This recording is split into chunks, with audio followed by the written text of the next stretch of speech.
Welcome to Shivkarthi Academy. Friends, today you are going to learn accounts of holding companies. Holding company, a company which is holding majority of the shares, that is more than 50% of the shares of another company, is called holding company. When a company acquires majority shares in the ownership capital, then the company is able to exercise control over the management of affairs of the subsidiary companies. And the objective of holding company is to bring a number of companies under one control.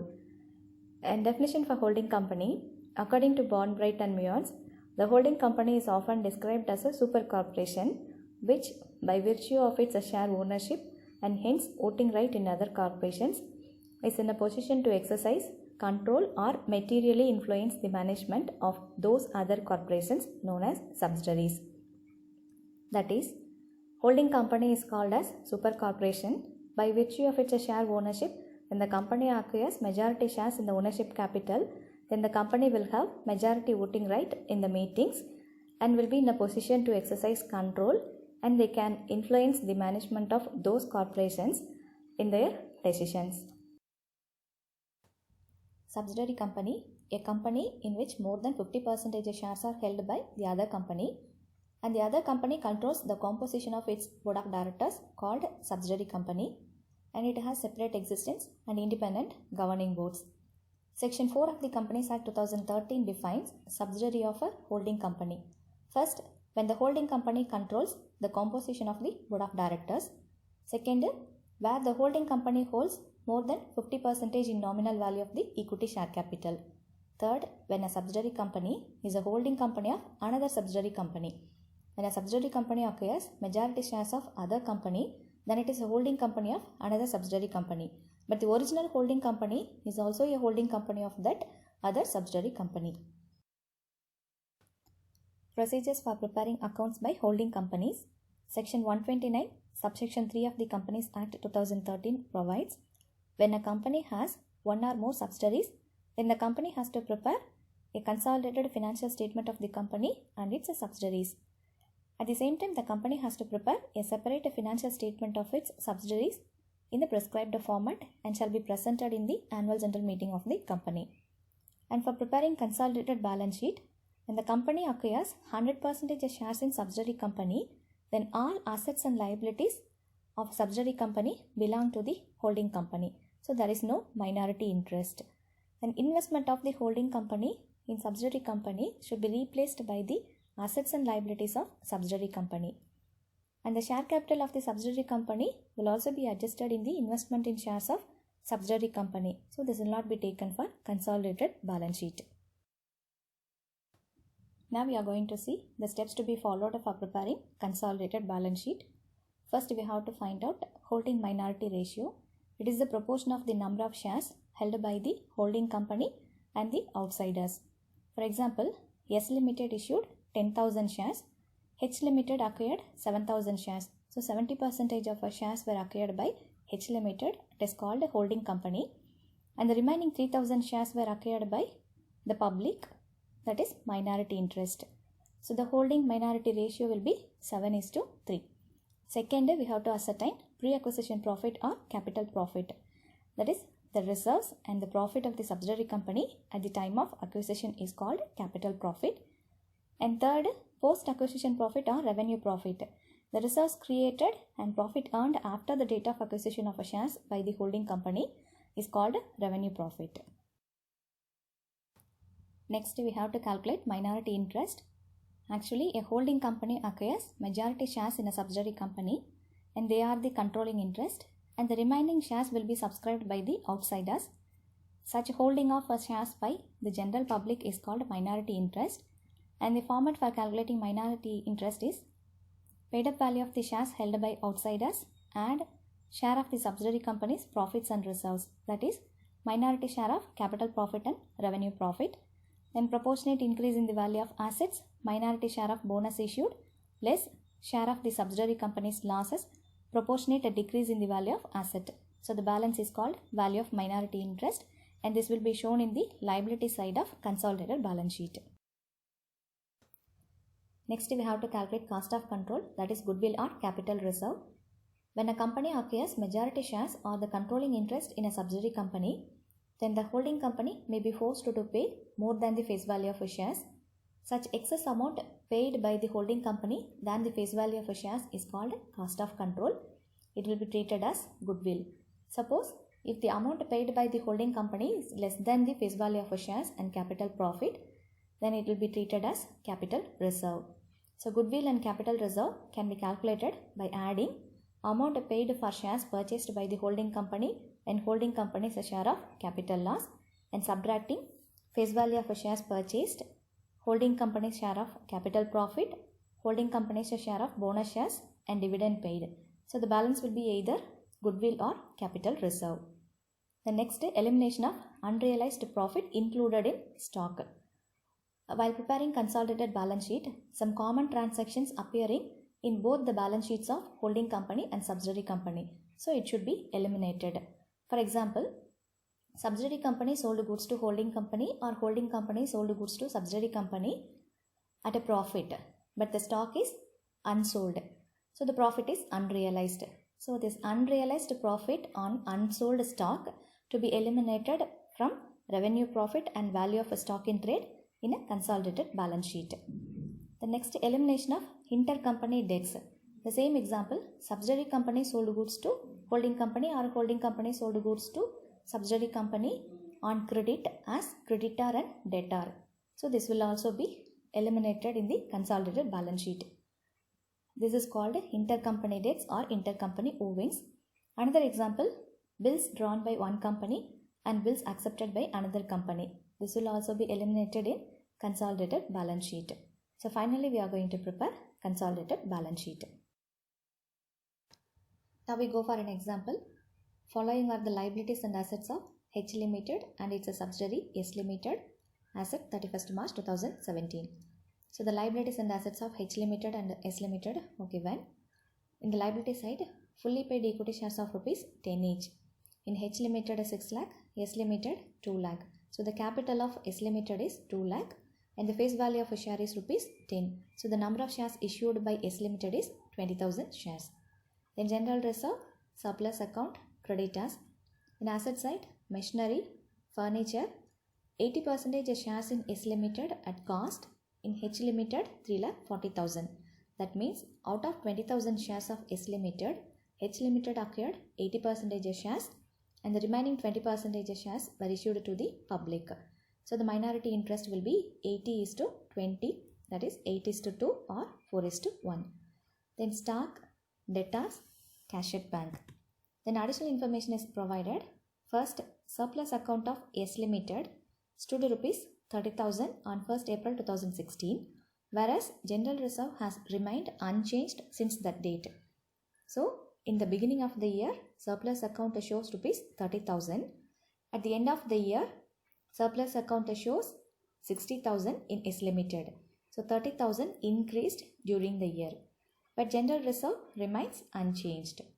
Then second, H Limited acquired 80% shares in S Limited on 1st October 2016 for rupees 3,40,000 as mentioned in the balance sheet. So 1st October 2016 is the date of acquisition of shares by H Limited. So before 1st October 2016 is called pre-acquisition period. After 1st October 2016 is called post-acquisition period. Third, included in debtors of S Limited is a sum of rupees 10,000 due from H Limited for goods sold at a profit of 25% on cost price. So S Limited sold goods to H Limited for rupees 10,000 at a profit of 25% on cost price, but not on sales. But till 31st March 2017, only one half of the goods had been sold, while the remaining goods were lying in the godowns of H Limited as on that date. So till 31st March 2017, only half of the goods had been sold. So the remaining were unsold. So the profit charged on this unsold stock are to be eliminated in the consolidated balance sheet. Then you are required to prepare a consolidated balance sheet as of 31st March 2017. H Limited acquired shares on 1/10/2016. Financial year beginning is 1/4/2016 and financial year end is 31/3/2017. From 1/4/2016 to 1/10/2016 is pre-acquisition period, that is 6 months. And from 1/10/2016 to 31/3/2017 is post-acquisition period, that is also 6 months.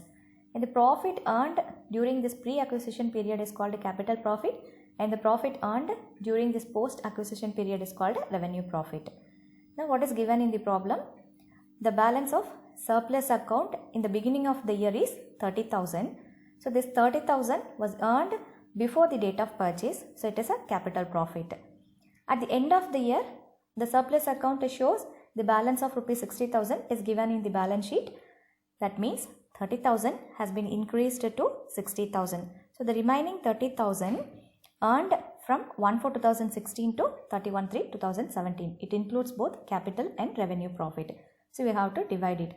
30,000 for first 6 months, that is 15,000 is capital profit, and the remaining 15,000 is revenue profit. Now we are going to calculate one by one. First point, calculation of holding minority ratio. Holding company acquired 80% of the shares of subsidiary company, and the remaining 20% were issued to the general public. So the holding minority ratio is 8:2 or 4:1. Second, calculation of capital profit. General reserve as per balance sheet at the end of the year 80,000. But what is given in the adjustment? The general reserve remains unchanged. So this 80,000 was created in the beginning of the year. No further reserve has been created during the period. So this 80,000 was created before the date of purchase. This is also capital profit. And surplus on 1/4/2016 30,000, and profit from 1/4/2016 to 39/2017. The remaining 30,000 for 6 months 15,000. So total 1,25,000 capital profit. This capital profit to be shared to minority interest and H Limited. Minority interest 20% on 1,25,000. This 25,000 will be taken for calculating minority interest, and for H Limited 80% on 1,25,000, that is 1 lakh. This will be taken for calculating cost of control. Third, analysis of revenue profit. Profit from 1/10/2017 to 31/3/2017, that is the remaining 30,000 for 6 months, 15,000 revenue profit. This also be shared to minority interest 20% on 15,000, 3,000. This will also be taken for calculating minority interest. And for H Limited 80% on 15,000, so 12,000. This will be shown in the consolidated balance sheet. Next, calculation of minority interest. Paid up value of shares with minority shareholder 2 lakh, share capital of S Limited. So 20% of 2 lakh 40,000 paid up value of shares. Add share of capital profit 25,000, share of revenue profit 3,000. So total 68,000 minority interest. Then calculation of cost of control. First, cost of investment, that is H Limited acquired 80% shares for rupees 3,40,000. So that is cost of investment. Less paid up value of shares 80% of 2 lakh 1,60,000, share of capital profit 1 lakh. So the balance 80,000 goodwill. Balance of surplus account of H Limited, which is to be shown in the consolidated balance sheet. Balance given in balance sheet for H Limited 1 lakh. Add share of revenue profit 12,000 less stock reserve, that is the profit charged on the unsold stock. S Limited sold goods to H Limited for rupees 10,000. Out of this 10,000, half of the goods were sold and the remaining half were unsold. But the remaining unsold stock includes profit also. So we have to find out the profit charged on this unsold stock, and that is to be eliminated. Here the 5,000 is sales price, but the percentage of profit is given for 25% on cost price. So we have to convert this to sales price. The formula for sales is cost plus profit equal to sales. Here cost is 100, profit is 25. So sales equal to 125. So this 5,000 is given for 125, means what is the profit for 25? That is 1,000. This 1,000 to be deducted from revenue profit as well as in stock in trade. Now we are going to prepare consolidated balance sheet in the vertical form. For that we have to prepare accompanying notes to the consolidated balance sheet. First, share capital. Authorized capital, issued, subscribed and paid up share capital 60,000 equity shares of rupees 10 each, 6 lakh share capital. Reserves and surplus, general reserve of H Limited 3,40,000 and surplus as we calculated 1,11,000. So total reserves and surplus 4,51,000. Next, tangible assets, machinery and furniture for both H Limited and S Limited total 6,45,000. Intangible assets as we already calculated, goodwill 80,000. Inventories, stock H Limited, S Limited less stock reserve, that is the profit charged on the unsold stock, that is also to be eliminated from stock in trade. So balance 2,99,000 inventories. Then trade receivables, debtors H Limited, S Limited, and we have intercompany owings, that is S Limited sold goods to H Limited for rupees 10,000, that is also to be eliminated. So 70,000 trade receivables. Cash and cash equivalents of both H Limited and S Limited 1,20,000. Now we are going to group up the accompanying notes for preparing consolidated balance sheet of H Limited and its subsidiary S Limited in a vertical form. Equity and liabilities. First, shareholders fund, share capital 6 lakh, reserves and surplus 4,51,000, total 10,51,000. Then minority interest 68,000. Then current liabilities, trade payable, creditors H Limited and S Limited, and less intercompany owings, that is to be eliminated from both debtor as well as in creditor. So balance 95,000. Total equity and liabilities 12,14,000. Assets, under fixed assets, tangible assets 6,45,000, intangible assets 80,000, total fixed assets 7,25,000. Then current assets, inventories 2,99,000, trade receivables 70,000, cash and cash equivalents 1,20,000, total current assets 4,89,000, total assets 12,14,000. Thank you for watching.